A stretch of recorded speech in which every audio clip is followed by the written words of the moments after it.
Dan ya itu tadi saya bilang, kalau dulu Gus Dur itu membela tahun 80-an membela serangan dari Ketua MUI Hasan Basri itu. Hasan Basri itu kan ditengarai sebagai penganut Salafi Wahabi.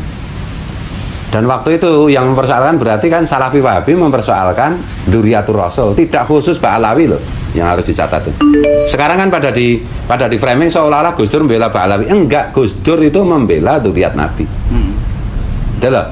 Dan dzurriyyat Nabi waktu itu masih diyakini banyak, termasuk Wali Songo, termasuk Al Hasani, termasuk Ba'alawi waktu itu, karena belum ada data apa itu kajian nasab dan belum ada kajian DNA mengenai Ba'alawi. Nah, yang dibela Gus Dur itu adalah dzurriyyat Rasul secara umum, dan yang menyerang itu bukan Nahdliyin. Lah hari ini yang mempertanyakan, yang menyerang Ba'alawi itu Nahdliyin. Iya. Jadi elit NU mau bilang apa aja berarti melawan akar rumputnya sendiri. Nggak akan berani, nggak akan menang. Kalau terlalu keras menghardik anak buahnya, malah jatuh nanti. Bisa diturunin. Iya. Rame-rame nurunin. Iya.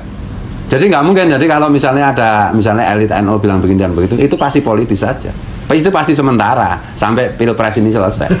Kalau pilpres selesai nanti ngomongnya lain lagi. Iya. Aslinya kan itu waktu tuh Gus Yahya waktu sebelum jadi ini kan bilang sendiri. Yang datang kemari cuman mau dihormatin, tapi tidak mau menghormatin balik kan. Cari duit. Cari duit aja. Tapi sekarang Gus Yahya, makanya saya kaget kemarin malah ya udah pakai barokahnya aja, ya tidak bisa gitu. Karena saya itu memaknainya begini, karena Gus Yahya itu tahu tidak bisa dihentikan.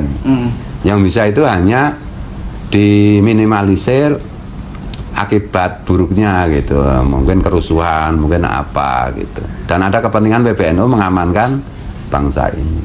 Kalau saya memaknainya seperti itulah. Nanti kalau ini sudah hajatan demokrasi sudah selesai, saya kira Gus Yahya akan berbeda lagi. Iya. Pembicaraan. Karena sebenarnya topik ini itu kalau mau jujur itu yang mulai kan Gus Yahya. Iya. Yang memviralkan memang saya, tapi beliau sendiri yang ngomong. Benar. Saya waktu itu lihat kok. Iya. Gus Yahya bilang yang Alatas, yang Ben Yahya, yang ini. Makanya kan HL itu Habib Lutfi itu kan keluar dari NU sempat kan buat apa nih? Jatman kalau tidak salah ya, Jatman itu.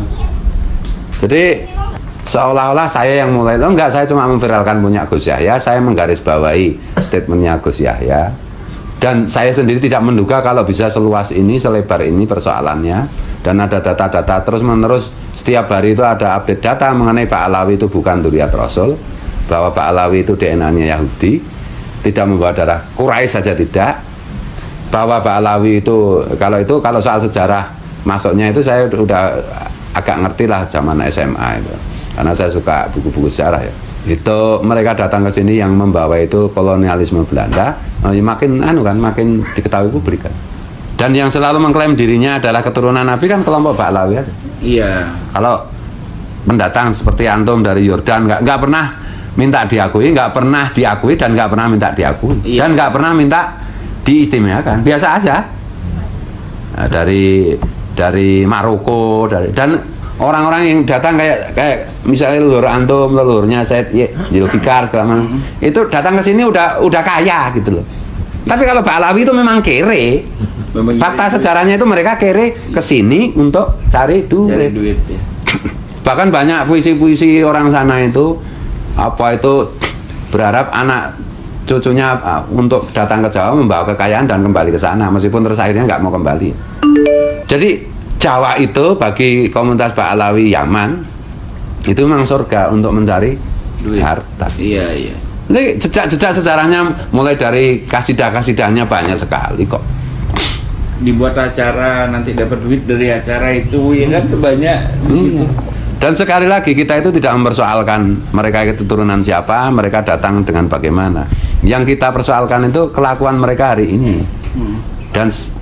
Dan bagi saya inti dari persoalannya, kelakuan mereka itu hanya bisa dihentikan kalau mereka oleh publik diketahui sebagai bukan dzurriyyat Nabi. Kalau masih diyakini sebagai dzurriyyat Nabi, ya mereka akan berulah terus. Bagi saya kayak Bahar, kayak Ridhe, kayak si Taufik Segaf, enggak penting.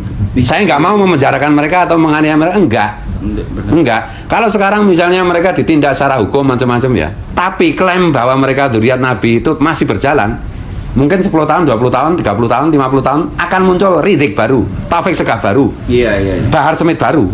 Itu masalahnya. Tapi kalau udahlah, publik harus dikasih edukasi. Mereka itu secara kajian ilmiah, kajian nasab maupun kajian tes DNA memutuskan bahwa mereka bukan dzurriyyat Nabi. Mari kita terima hal itu, udah selesai. Iya, beres udah. Iya udah beres. Loh, keturunan India juga nggak masalah. Keturunan Cina yang mendominasi ekonomi juga kita tidak persoalkan kok. Iya, benar. Tapi kalau klaim dzurriyyat Nabi itu ada pertanggungjawaban agama ya. Iya. Dan itu potensi yang paling besar untuk merusak Indonesia. Karena Indonesia itu orangnya religius semua. Kalau udah dikasih bualan agama itu udah mabuk semua masalahnya itu. Dan yang tokoh-tokohnya yang ngerti, yang paham, ulama-ulama memilih diem mingkem, membutakan diri. Nah itu apa itu? Ya nggak bisa no. Ya karena banyak kepentingan, banyak alasan lah. Benar. Ya kalau yang sudah sepuh-sepuh tidak mungkin berbicara atau apa, saya bisa memaklumi. Tapi ya kadang-kadang kita sendiri ya jengkel juga ini. Tapi Bumi sendiri juga membiarkan saudaranya diperbudak gitu. Iya, diperbudak. Iya. Ada teman saya sampai jual-jual apa demi ada acaranya, adalah Om Habib jual apa sampai kamu sendiri perlu uang, kesian. Dia kerja potang-panting ya, jual barang demi kalau ada acaranya itu ya udah dihabisin sampai rumahnya dijual kalau perlu. Nah, Syed Alwi itu ya cerita kiai minta sarungnya sedang dipakai sama oknum Ba'alawi, anak-anak dipaksa untuk copot, kan ada itu di YouTube. Banyaklah kan kasus saya. Ini semua berawal dari klaim mereka sebagai dzurriyyat Nabi. Benar. Dan terbukti mereka memang palsu, bukan dzurriyyat Nabi. Iya. Kalau dzurriyyat Nabi benar, nggak ada kelakuan kayak begitu. DNA-nya itu akan menyetop dia untuk melakukan hal-hal yang keji seperti itu. Bahwa mereka melakukan kekejian seperti itu bukti lain lagi bahwa mereka memang tidak punya DNA Rasulullah. Betul loh? Iya. Kalau saya begitu, secara ilmiah tes nasab gagal, tes DNA gagal, tes perilaku gagal, udah 3 ini. Ya apa ada keturunan Wali Songo? Ini aku keturunan Nabi. Sarungmu tak pakai? Nggak ada kayak gitu. Ada. Apa keluarga antum yang dari mana? Nggak ada. Yordan ya? Jawa ini aku Kerja potang-panting. Iya dah. Kerja potang-panting. Cuman saya gara-gara waktu pas gempar-gempar gini, akhirnya saya masuk ngawur, masuk istana, masuk ini semua tak masukin sudah apa namanya? Supaya nanti apa? Kedepannya lebih enak gitu loh ya. Iya. Enggak aman selain Ba'alawi itu aman. Mau nggak bikin ulah kok. Dan terbukti kok. Terbukti dzurriyyat Nabi kok. Dan saya kan bilang 85% orang Indonesia itu sudah membawa darah Rasulullah, baik dari jalur laki-laki maupun dari jalur perempuan. Itulah strategi Wali Songo untuk mengalirkan darah Rasulullah kepada semua pribumi Indonesia. Iya. Gitu loh. Kalau soal darah itu orang Indonesia yang dzurriyyat Nabi, bukan Ba'alawi itu.